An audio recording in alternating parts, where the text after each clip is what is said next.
જૂનાગઢના ડુંગર દાતારમાં અશોક શિલાલેખથી થોડે દૂર ખોડિયાર ધૂણો આવેલો છે અને તેની નજીક એક ટબુડી વાવ આવેલ છે.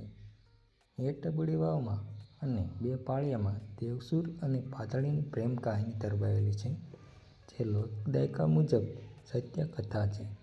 આ કથામાં થોડા કલ્પનાના રંગ પૂરીને અહીં રજૂ કરું છું, જેને મારા શબ્દો દ્વારા ન્યાય આપવાનો પૂરો પ્રયાસ કર્યો છે. ચારણ દેવસુર ઢોલીએ બેઠો નિરાશા ભરી નજરે આગને તાકી રહ્યો હતો.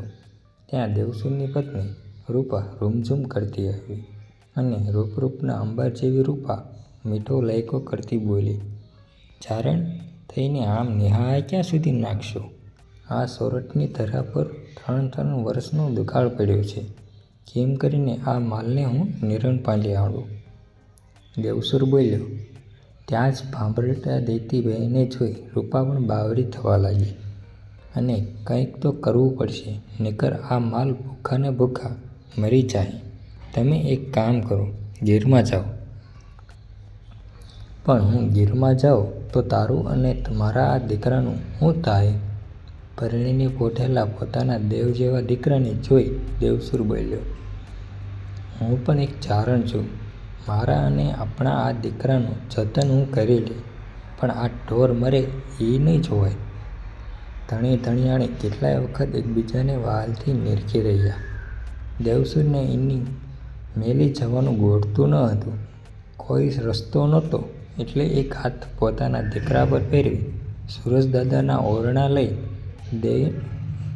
દેવો ઢોર લઈને હાલી નીકળ્યો. દેવો તો ગીર ભણી હાલી નીકળે છે.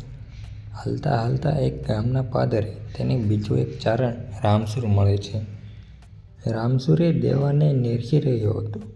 મનમાં કંઈક જાગ્યું હોય એમ બોલ્યો, અરે આ માલને કી બાજુ વાળશો? દેવો બોલ્યો, બાપ હવે તો માલને ચીવારવા ગીરની વાટું પકડી. દેવાની વાત સાંભળી રામસુરે કહ્યું, અરે એક ચારણ બીજા ચારણને કામ ન આવે તો આ ચારણની લાજુ જાય. બાપ તમારે અહીંયા જ ખમૈયા કરો. અહીંયા માટે મોટું ખેતર ને વન વગડો છે. તમારે અહીંયા જ બેહવું સારું. જી મારું થાય એ તારું થાય. તું ઢોરને આપા વળી લે. મારી માવલડી આપણી હવની લાજ રાખશે તો હાલ મારી ભેળો. દેવો તો રાજી થતો રામસુર સાથે હાલી નીકળ્યો. વચ્ચે ઢોરને ડચકારા દેતો જાય. રામસુર દેવાના દુઃખનો ભાગીદાર થયો. રામસુરને વસ્તારમાં એક દીકરી, જેનું નામ પાતળી. જુવાન જોધ પાતળીની કાયા જેટલી કામણગારી હતી, એટલી જ પાવરથી એ તલવારબાજી અને નિશાની બાજુમાં હતી. એક ચારણ કલ્યાણની અંધી કુમારી પાતળીમાં કુદરતે ખોબલે ખોબલે ભરી હતી. રૂપની સાથે જાણે હિંમતનો કટકો. કોઈના બાપથી પણ ન બીવે એવી પાતળી. એના મુખ પર સૂરજ સમૂહ તેજ.